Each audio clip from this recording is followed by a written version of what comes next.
Dinner politics ನಡೀತಾ ಇದೆಯಾ, ಕಾಂಗ್ರೆಸ್ನ ಒಳಗೆ ಏನ್ ನಡೀತಾ ಇದೆ ಅನ್ನೋದು ಸಾಕಷ್ಟು ಕುತೂಹಲ ಕಾರಣ. ಇದು ಕಾಂಗ್ರೆಸ್ನ ವಿಚಾರ ಆದ್ರೆ ಇನ್ನು ಬಿಜೆಪಿಯಲ್ಲೂ ಸಹ ಸಾಕಷ್ಟು ಬೆಳವಣಿಗೆ ಆಗ್ತಾ ಇದೆ. ಬಿಜೆಪಿ ಬಂಡಾಯಕ್ಕೆ ಮದ್ದರಿಯೋದಕ್ಕೆ ಹೈಕಮಾಂಡ್ ಮುಂದಾಗಿದೆ.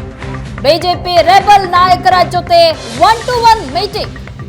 ಲೋಕಸಭಾ ಚುನಾವಣೆಗೂ ಮುನ್ನ ಬಿಜೆಪಿ ಬಂಡಾಯ ಶಮನಕ್ಕೆ ಸ್ಕೆಚ್ ಹಾಕಲಾಗಿದೆ ಹೈಕಮಾಂಡ್ನಿಂದ.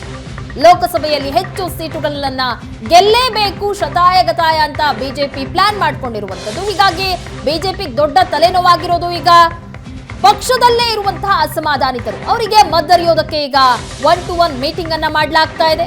ಇದೇ ತಿಂಗಳ 8ರಂದು ಬೆಂಗಳೂರಲ್ಲಿ ಚಿಂತನಾ ಬೈಠಕ್ ಅನ್ನ ನಡೆಸಲಾಗುತ್ತೆ. ಇದೇ ತಿಂಗಳು ಬೆಂಗಳೂರಲ್ಲಿ ನಡೆಯುವಂತಹ ಚಿಂತನಾ ಬೈಠಕ್ ನಲ್ಲಿ ಮದ್ದರಿಯುವಂತಹ ಕೆಲಸ ಆಗತ್ತೆ.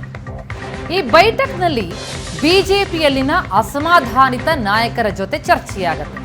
ಅಸಮಾಧಾನಿತ ನಾಯಕರಿಗೆ ಆಹ್ವಾನ ಕೊಟ್ಟಿದೆ ಬಿಜೆಪಿ ಹೈಕಮಾಂಡ್. ಬಿಜೆಪಿ ಹೈಕಮಾಂಡ್ನ ಮಧ್ಯಸ್ಥಿಕೆಯಲ್ಲಿ ಅಸಮಾಧಾನಿತರ ಸಭೆ, ಬೈಠಕ್ ಸಭೆಯಲ್ಲಿ ಸಂಧಾನ ಸೂತ್ರವನ್ನ ಹೈಕಮಾಂಡ್ ಹೆಣೆಯಲಿದೆ. ಬಂಡಾಯವನ್ನ ಶಮನಗೊಳಿಸಿ ಲೋಕಸಮರಕ್ಕೆ ಕೇಸರಿ ಪಡೆ ಕಹಳಿಯನ್ನ ಮೊಳಗಿಸ್ತಾ ಇರುವಂತದ್ದು. ಪ್ರಮುಖವಾಗಿ ಯಾರೆಲ್ಲ ಅಸಮಾಧಾನಿತರಿದ್ದಾರೆ, ವಿ ಸೋಮಣ್ಣ ಇರ್ಬೋದು, ಎಸ್ ಟಿ ಸೋಮಶೇಖರ್ ಇರ್ಬೋದು, ರೇಣುಕಾಚಾರ್ಯ ಇರ್ಬೋದು, ಹೀಗೆ ಬೇರೆ ಬೇರೆ ಕಾರಣಗಳಿಂದಾಗಿ ಅಸಮಾಧಾನಗೊಂಡಿದ್ದಾರೆ. ಕೆಲವರು ಪಕ್ಷದಿಂದ ಹೊರಗೆ ಕಾಲಿಟ್ಟಿದ್ದಾರೆ ಎನ್ನುವಂಥ ಮಾತುಗಳಿದೆ. ಅಂತಹ ಪೂರಕ ಬೆಳವಣಿಗೆಗಳು ಕಂಡು ಬರ್ತಾ ಇದ್ವು.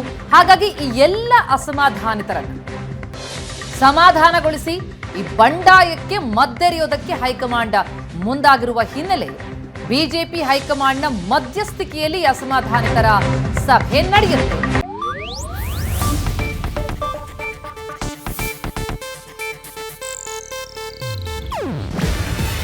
ಇದು ಏಷ್ಯಾನೆಟ್ ನ್ಯೂಸ್ ನೆಟ್ವರ್ಕ್ ಪ್ರಸ್ತುತಿ. ನೀವು ನೋಡ್ತಿದ್ದೀರಾ ಏಷ್ಯಾನೆಟ್ ಸುವರ್ಣ ನ್ಯೂಸ್.